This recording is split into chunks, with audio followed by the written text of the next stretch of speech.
Finding our way into our child's pose. So forehead resting down on the ground.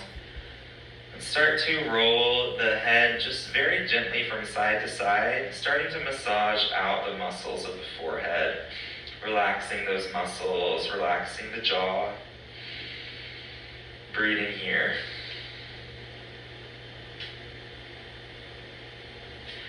We're going to inhale and come forward onto hands and knees. Walk the hands over towards the left, and then push your hips right back down to the space in between your heels. Feeling the stretch along the right side of the body, maybe the right armpit. Inhale, come forward and walk the hands over to the left. Exhale, sit back down.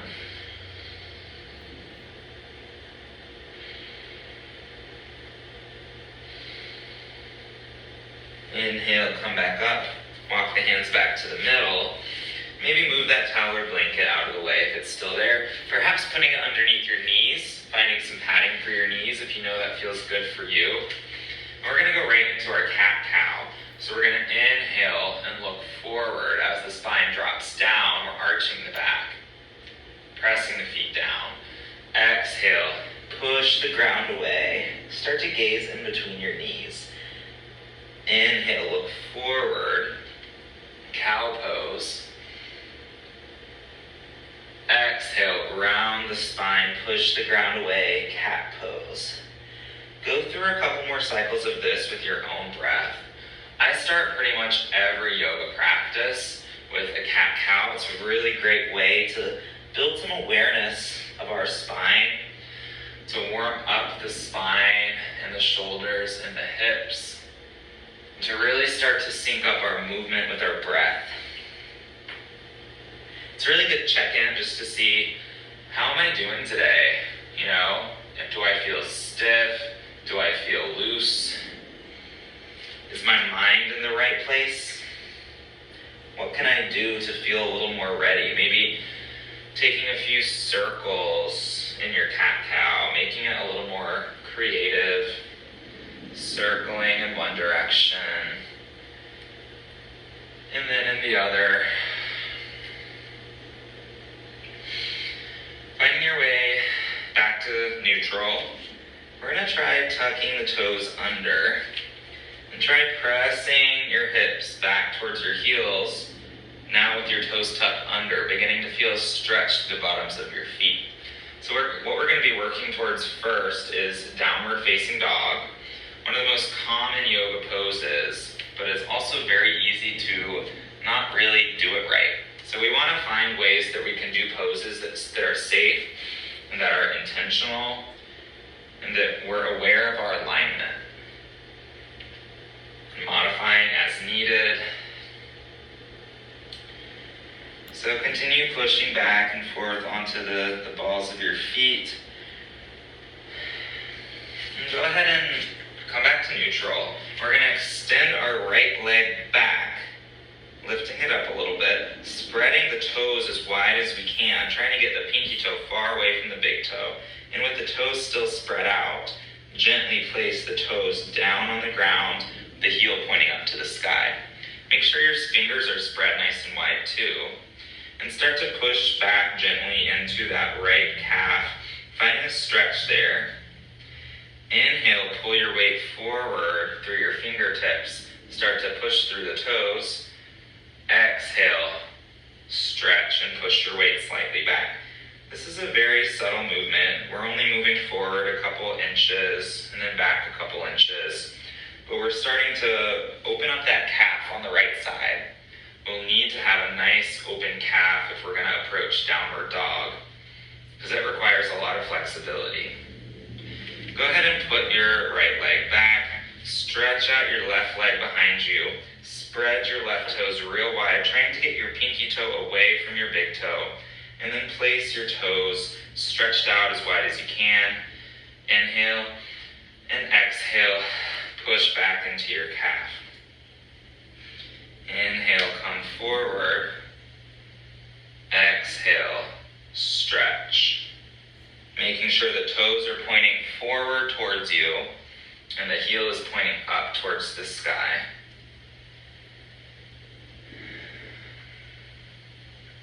And go ahead and put your knee back next to your right knee and tuck onto both toes. And thinking about your sit bones here, so those same bones that you sit on in the beginning of class, pretending like there's strings tied to them, and someone is going to be pulling you up diagonally from your sit bones. So start to push your hip bones, your sit bones up. Perhaps you need to walk your feet back a little bit. Keeping a nice, generous bend in your knees and keeping your heels up. Perhaps your chest, your rib cage is against your thighs. So this is a down dog, slightly modified because we have the knees very bent, the heels lifted. But what I want to focus on now is pushing the ground away with the hands to try to create length in the spine. Try not to look at your computer screen here, so try to really keep your gaze in between your knees, keeping the back of the neck long, creating some length down the sides of your body. Now from here, if you feel like you have a nice straight back, you can start to pedal out the feet a little bit, letting one heel get closer to the ground, and then the other. Finding what feels good, making sure the fingers are spread wide, insides of the elbows are pointing towards each other. Really pushing the ground away. Start to find some stillness. Maybe you keep the knees generously bent and the heels up. Or if you're feeling like you have enough flexibility to lower the heels to the ground while still keeping the integrity of a nice long spine, then go ahead and let the heels drop. Inhale, exhale. The intention of this pose is not to get the heels on the ground, but rather to sustain a nice long spine, creating as much length and support as you can. So go ahead and start to slowly walk the feet up towards the hands, towards the front of the mat. We'll find our forward fold. So do what feels good here. Maybe you let the elbows rest on the thighs, giving the hands a little break. Let's all do that actually. So go ahead and let your elbows rest on your thighs and start to roll your wrists in circles. So I have a loose fist formed on both hands, and I'm rolling my wrists around each other. And then go ahead and switch directions with that.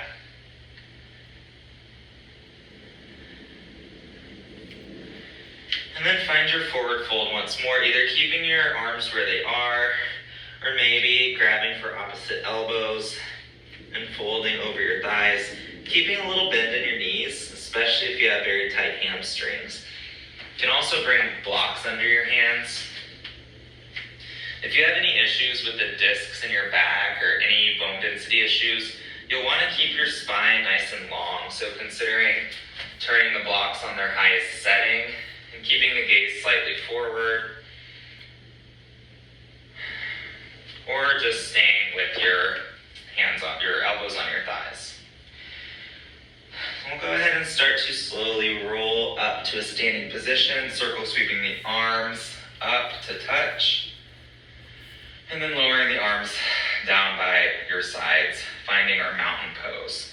So we're gonna go through a couple of the standing poses, the lunges and the warriors, so we can start to build some familiarity with the terminology and starting to feel how these postures feel in our body. So we'll go ahead and take a big step back with the right foot, staying up on the ball of that foot, kind of like when we were stretching our calf behind us. So the left knee is bent and the right knee is straight. So place your hand on your right glute, your right butt muscle, and make sure that that is on. Make sure you're actively pushing back with your right knee, trying to get that right knee nice and straight. And place your fingertips on the fronts of your hips, these bony prominences that are in the front of your pelvis. And in your lunge position, they should be facing forward. So that's a good way to check our alignment, to make sure we're being intentional with our alignment. From here, you can circle sweep your arms up, fingertips to ceiling, or if that bothers your shoulders at all, you can keep your hands at heart center, or hands on the hips. And throughout all of these standing poses, take breaks as needed. You know, my leg is already starting to burn a little bit here. But we're going to try to find our nice deep breath in each pose. But if your body is telling you to take a break, then please take a break. Modifying the high lunge, you can also step the leg farther back to make it a little more challenging. You can step it a little closer to make it a little more easeful. You can step your feet a little bit wider apart from each other to find some more stability. Now, moving from a high lunge to a warrior one. So the front leg is going to stay the same. Keep the hands on the hips for now. And go ahead and let the back foot down. So now the back foot is flat on the ground, but the toes are pointing out to about 2 o'clock. So left toes are pointing towards 12 o'clock, straight forward, and right toes are slightly out. The hips are still pointing relatively towards the front of the mat. We can step our feet wider apart to find some more stability. And you can also play with how far back that back leg is, that back foot. So stepping it closer will make it a little easier. Stepping it farther back will make it a little more difficult. And if it feels okay on your shoulders, you can lift your hands up to the sky. Keeping your spine nice and long here. From our warrior one, we're going to blossom open to our warrior two. So with warrior two, the arms come down. I like to step the back foot a little farther back. And now the hips are open to the side. So warrior one, hips are forward. Warrior two, you open that right leg out. So now the right toes are pointing pretty much directly to the right side of the mat. Front knee is bent. You can straighten it a little bit to make it easier. And you can bend it deeper and step the back leg farther back to make it more challenging. Reach the arms out. The left arm pointing towards the front of the mat, the right arm pointing towards the back of the mat, and try to spread your fingers apart from each other, like someone's playing a tug-of-war game with you, very gently. If it feels okay on your neck, you can turn your chin towards your left hand, or you can keep your gaze towards the side of your mat. Either way. We're going to inhale, and then turn the left hand up, and exhale. Reach the left arm to the sky as the right hand goes down the right thigh towards the right calf, creating some length in the left side of our body. This is our peaceful warrior is what it's called. Inhale here. As we exhale, we're going to hinge our torso forward, finding our left thigh with our left forearm, and then reaching our right arm up and over our right ear, extended side angle. So we want to find a nice strong line of energy all the way from the pinky toe side of our right foot, which is firmly pressing into the ground, all the way to our right, the tips of our right fingertips. The tips of our fingertips. And then go ahead and just create length here down the right side of your body. On the next inhale, we're going to reach up and over, back to our peaceful warrior, gazing up towards the inside of the left elbow. And as we exhale, we're going to straighten out the left leg and start to reach forward with the left hand. And this is when I should have told you to have a block. So have a block down on the inside of your left foot, perhaps a medium or tall setting. And let your left hand find that block. You can also, if you don't have a block, your left hand can find your left shin. This is our triangle pose, Trikonasana. So the right hand is pulling up towards the ceiling. We're grounding through the outside, the pinky toe side of the right foot.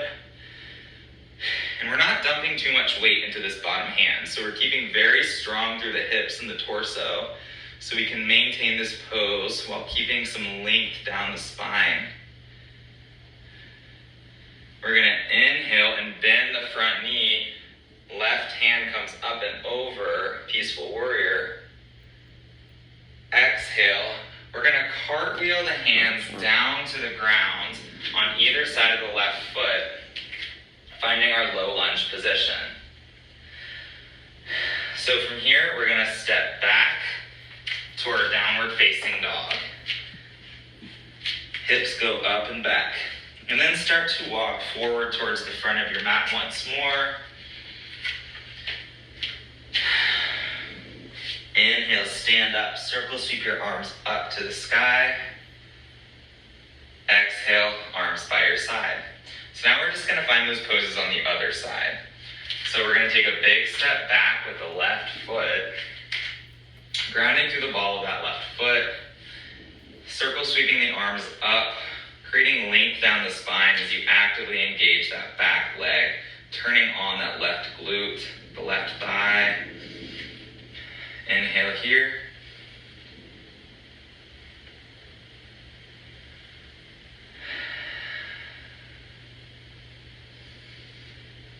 On your next exhale, we're going to open up to Warrior One.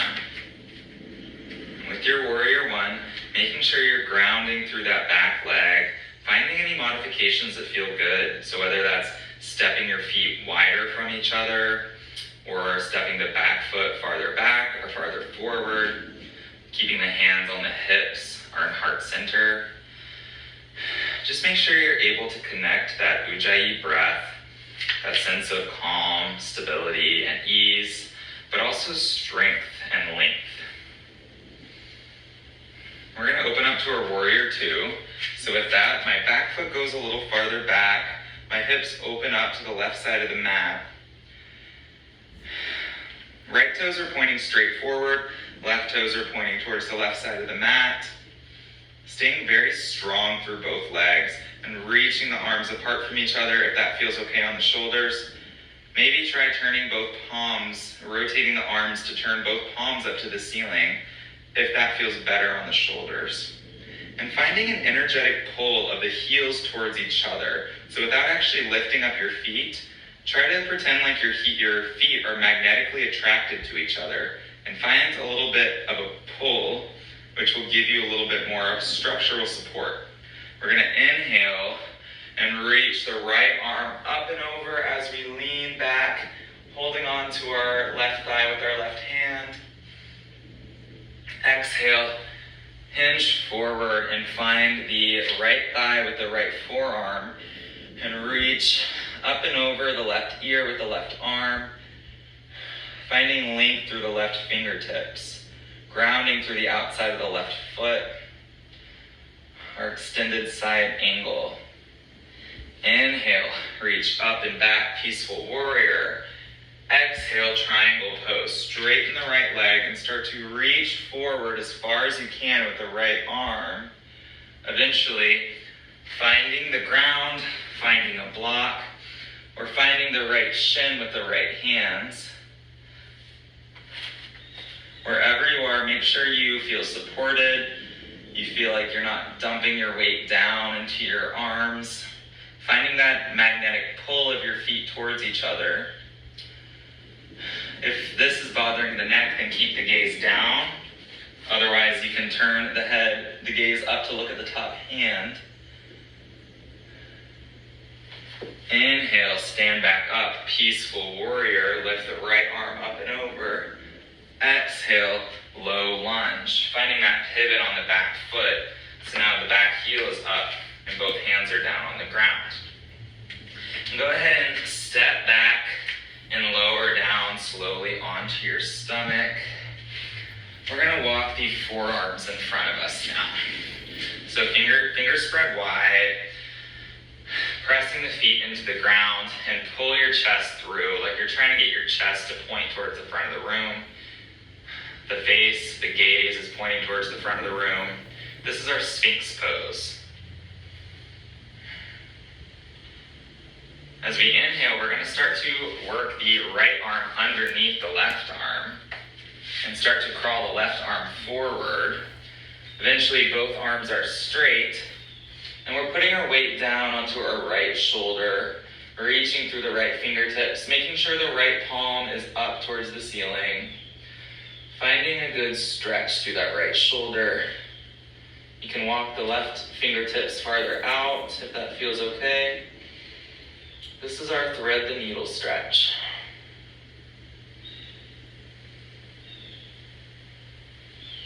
Inhale.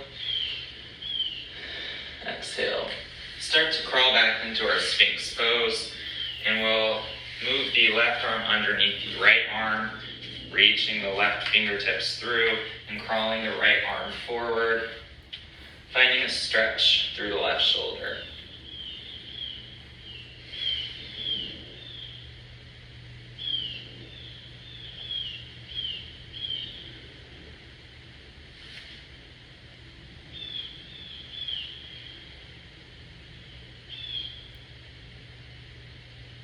And from here, find a creative way to turn onto your back. So whatever feels good, find your way onto your back. And then bend both knees. Maybe you can touch your heels with your fingertips here, but feet are about hip distance apart, so about 6 inches apart. And start to push through your feet slowly to lift your hips up into a bridge. Maybe you're pressing your hands down into the mat, pressing your arms down. Activating those glutes, the butt muscles, keeping the back of the neck long. Maybe gaze is towards the belly button. If it feels okay on your shoulders, maybe interlace your fingers under your back. Squeeze your shoulder blades together and find some more support through your triceps. If not, then just keep your arms down. Find your breath here. As you exhale, slowly lower back down, trying to lower one vertebrae at a time, feeling your mid-back lower down, and then your lower back, find the mat, and then finally your sacrum. Inhale here. Exhale, pull both knees into your chest. Give yourself a big hug. Thank yourself for being here and taking care of your body. Exhale, extend your legs long, extend your arms long. And start to settle in to your Savasana. Reconnecting with your breath.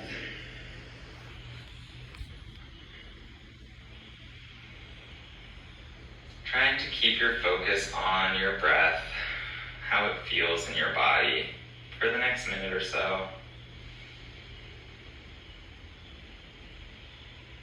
Slowing down your breath, not rushing through it.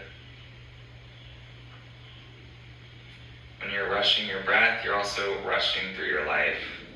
It's important to slow down, notice, and just be here in the present, not worrying about what's next, but feeling some gratitude to just be here and to have been able to move and breathe